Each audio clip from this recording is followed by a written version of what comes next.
राजस्थान सरकार ने अपने कर्मचारियों के हक में बड़ा फैसला करते हुए पुरानी पेंशन योजना को एक बार फिर से लागू कर दिया है। कांग्रेस के महासचिव व राजस्थान प्रभारी अजय माकन ने कहा कि मोदी सरकार के 8 वर्ष के घोर आर्थिक प्रभाव से देश के 84% परिवारों की आय कम हो गई है। साथ ही केंद्र सरकार से मांग की है कि वे पुरानी पेंशन योजना को फिर से लागू करे। जिस तरीके से राजस्थान में हमारी कांग्रेस की सरकार ने ओल्ड पेंशन स्कीम, सरकारी कर्मचारियों की पेंशन स्कीम को रिवाइव किया है, वैसे ही केंद्र सरकार और दूसरी राज्य सरकारें तुरंत प्रभाव से ओल्ड पेंशन स्कीम को लागू करें। ओल्ड पेंशन स्कीम को लागू करने का मतलब सरकार की जिम्मेवारी है कि वो पेंशन पूर्व निर्धारित मापदंडों के अनुसार सरकारी कर्मचारियों को मिले, ना कि कोई और किसी तीसरा थर्ड पार्टी कोई किसी के पास में पूरा पैसा चला जाए जिसका कोई कंट्रोल कर्मचारियों का जिसके अंदर ना हो और वो तय करे मार्केट में पैसा लगा करके कि वो पैसा डूब गया तो एक पैसा किसी को नहीं मिले। तो इस प्रकार की अनिश्चितता को दूर करने के लिए जो हमारे राजस्थान में कांग्रेस सरकार ने कदम उठाया है, हमारी मांग है कि पूरे देश भर के अंदर सरकारी कर्मचारियों के लिए ओल्ड पेंशन स्कीम को लागू किया जाए, जो कि कांग्रेस पार्टी के द्वारा लागू करी गई थी और जो एनडीए की सरकार ने जिसको हटाया। इसके साथ साथ मैं आपको ये भी कहना चाहता हूं कि ये कोई पहली बार ऐसा नहीं हुआ कि एनडीए की और भाजपा की सरकार ने सरकारी कर्मचारियों के हितों पे कुठाराघात किया। हमारी जो पे कमीशन है, जो पहला पे कमीशन था वो 1953 के अंदर कांग्रेस की सरकार ने लागू किया। दूसरा पे कमीशन 63 में सेटअप किया गया, 66 में लागू हुआ। तीसरा पे कमीशन 73 में सेटअप किया, 76 में लागू हुआ। चौथा पे कमीशन 83 में सेटअप हुआ, 86 में लागू हुआ। पांचवा पे कमीशन 93 में सेटअप हुआ, 96 में लागू हुआ। लेकिन जब छठा पे कमीशन 2003 में सेटअप होना था,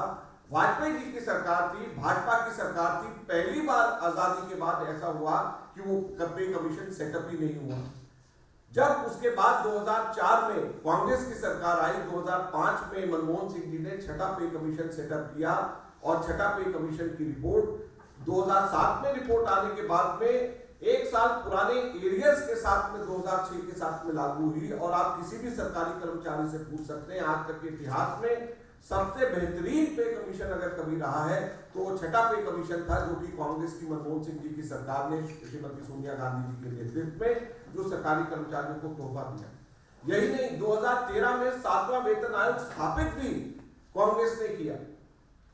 जिस वक्त मनमोहन सिंह जी और सोनिया गांधी जी के हाथ में पूरे देश की सरकार थी, तो 7वां वेतन आयोग की स्थापना करी गई और पहला ऐसा वेतन आयोग था जिसमें बगैर किसी धरने प्रदर्शन के उसकी स्थापना कर दी गई। लेकिन दुख की बात यह है, 2016 में जब ये रिपोर्ट इसकी लागू हुई तो 7वें वेतन आयोग की रिपोर्ट में कहा गया कि ये आखिरी वेतन आयोग है, अब इसके बाद कोई वेतन आयोग नहीं है। तो एक तरफ तो कांग्रेस पार्टी है जो लगातार कैलेंडर के हिसाब से हर दशक के तीसरे साल के अंदर बगैर किसी नागे के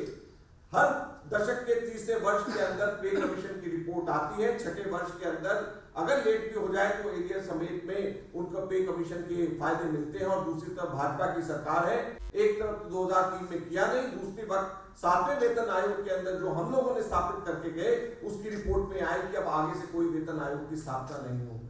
तो ये जितने भी सरकारी कर्मचारी हैं उनको ये समझ लेना चाहिए कि उनके हितों की रक्षा हमेशा हमेशा कांग्रेस पार्टी ने करी है और जिसका इस बार अब वापस राज्यों से जीता जागता उदाहरण अशोक गहलोत जी की कांग्रेस सरकार ने राजस्थान में किया है। और सरकारी कर्मचारियों के लिए जो ओल्ड पेंशन स्कीम की जो लागू करने के लिए कहा है, अब जितने भी वहां पे राजस्थान में सरकारी कर्मचारी हैं जिन्होंने 1 अप्रैल 2004 के बाद में जिन्होंने भी नौकरी दी है, उन सभी को ये ऑप्शन दिया जाएगा कि वो ओल्ड पेंशन स्कीम के अंदर शिफ्ट हो जाए और उनको उनकी पेंशन देने की जिम्मेवारी सरकार की रहेगी। ये बजट की एक बहुत बड़ी घोषणा है जिसका हम लोग पूरे हिंदुस्तान भर में हम कहते हैं कि हमको हमारी राज्य सरकारों को और केंद्र सरकार को करना चाहिए।